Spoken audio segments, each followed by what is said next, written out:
হ্যাঁ, ওই এনসিপির না, আমি একটা জিনিস বুঝলাম না যে এনসিপি শাপলা চেয়েছে এটা নিয়ে আপনারা খুব আলাপ আলোচনা করেন।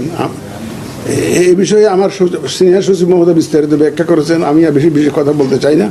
শুধু এটুকু বলি, শাপলা চেয়েছিল কিন্তু নাগরিক ঐক্য, মাহমুদুর রহমান মান্নার যে দল আছে নাগরিক ঐক্য, তো ওরা কিন্তু প্রথম চেয়েছিল, একবার দরখাস্ত দিয়েছে, তারপর আমার সাথে ডেলিগেশন দেখা করেছে।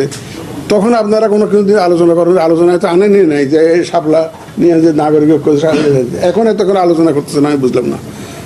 নাগরিক ঐক্যের দরখাস্ত তো আমরা ওদেরকে তো আমরা দেইনি, নাগরিক প্রথম তো তারাই চেয়েছে, কিন্তু দেইনি। কিন্তু এখন দেখি যে আপনারা খুব আলোচনায় আনছেন। আমাদের সিনিয়র সেক্রেটারি অলরেডি এ ব্যাপারে অনেক ব্রিফ করেছেন, আমি এই ব্যাপারে কোনো বক্তব্য এখন দিতে চাই না।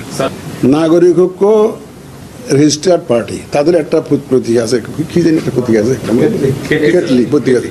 ওনারা এটা পরিবর্তে শাপলা চেয়েছিল, 2টা চিঠি দিয়েছে, আমার সাথে দেখাও করেছে, কিন্তু আমরা দেই নাই। আমরা সিদ্ধান্ত নিয়েছি যে এটা দেওয়া যাবে না, আমরা সিদ্ধান্ত নিয়ে জবাব দিয়ে দিয়েছি।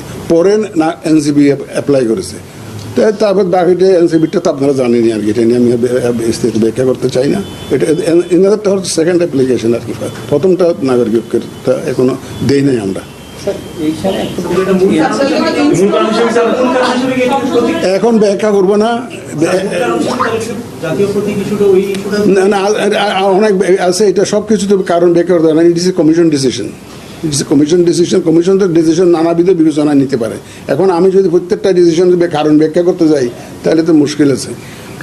এটা আমরা ইস এ কমিশন ডিসিশন, যা নিয়েছি এ পর্যন্ত নাগরিকের যে দাবির ব্যাপারেও যে ডিসিশন নিয়েছি, ওটাও আমরা কমিশনের সবাই নিয়েছি।